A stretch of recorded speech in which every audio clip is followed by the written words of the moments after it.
Hello tout le monde, c'est Dorothée, j'espère que vous allez bien. Petite vidéo pour vous parler de la chiromancie. Qu'est-ce donc? Donc la chiromancie, c'est l'art de pouvoir lire dans la main, dans les mains, dans les lignes de la main ou des mains.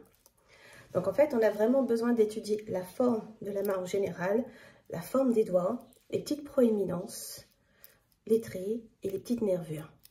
Voilà. Donc, c'est un moyen de connaître le caractère de la personne, les grandes lignes, en fait, c'est pour ça, hein, les lignes, quand on dit les grandes lignes de la vie, c'est pas pour rien, tout compte fait. Ensuite, c'est pour connaître vraiment donc les traits de caractère de la personne et son avenir. Et pour certains praticiens vraiment très doués dans leur discipline, avec des datations. Donc en fait, la chiromancie date d'il y a à peu près plus de maintenant de 5000 ans, donc en Orient. C'était vraiment une pratique faite en Asie qui après a été en Mésopotamie. Ensuite, c'est remonté chez l'ancienne Perse, chez les Médès, qui ont retransmis ça ensuite aux Romains, et donc les Romains jusqu'à nous. Donc la chiromancie, il y a une grande période où en France évidemment on s'en est servi, surtout donc vous connaissez bien hein, les rois, les reines, ils aimaient ça en fait, hein, c'était vraiment tout ce qui était un peu art divinatoire, hein, on connaît encore une fois Nostradamus, il y avait aussi Caravage avec sa diseuse de bonne aventure qui elle était vraiment aussi une chiromancienne.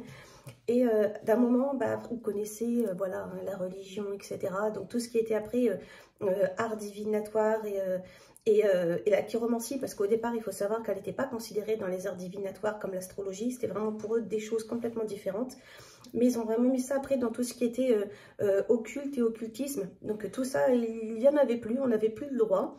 Et c'est vraiment revenu à partir de l'époque de la Renaissance, donc du 19e siècle à peu près. Donc là, par contre, ça a été mis dans l'ésotérisme.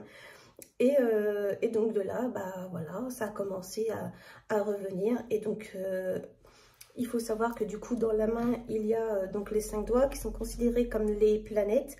Donc, comme quoi la chiromancie, c'est quand même un cousin très proche de l'astrologie.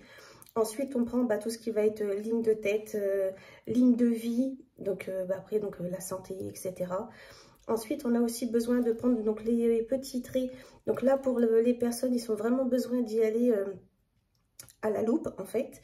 Et certains praticiens demandent à ce que vous mettiez de l'encre sur votre main, donc de l'encre d'imprimerie. Vous mettez ça sur une feuille et ensuite, ils analysent vos empreintes.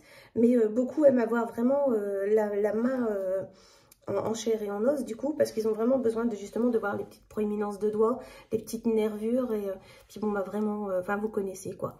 Donc on peut avoir ta durée de vie, on peut même savoir pour quel genre de métier tu es fait, on peut savoir combien d'enfants tu peux avoir, combien tu en as perdu, on peut aussi voir le nombre de mariages, enfin on peut vraiment savoir plein de choses. Si vous avez affaire à des praticiens exceptionnellement doués dans ce qu'ils font, vous pouvez vraiment avoir des détails comme pas possible. Donc la chiromancie, à mon sens, c'est vraiment la plus vieille discipline de ce que maintenant, de la plus vieille discipline de l'ésotérisme en fait. À savoir qu'elle date quand même de plus de 5000 ans. Donc, et moi je la trouve vraiment exceptionnelle. C'est vraiment quelque chose, parce que du coup elle est vraiment intime à toi, puisque comme chaque empreinte, voilà, est unique à toi, ça fait que ça t'amène à ton histoire à toi. Et en tout cas, voilà, moi je sais que ça me parle beaucoup.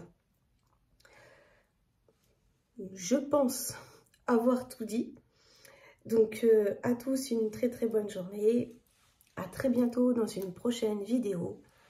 Des bisous à tous. Je vous aime. À bientôt. Et bye.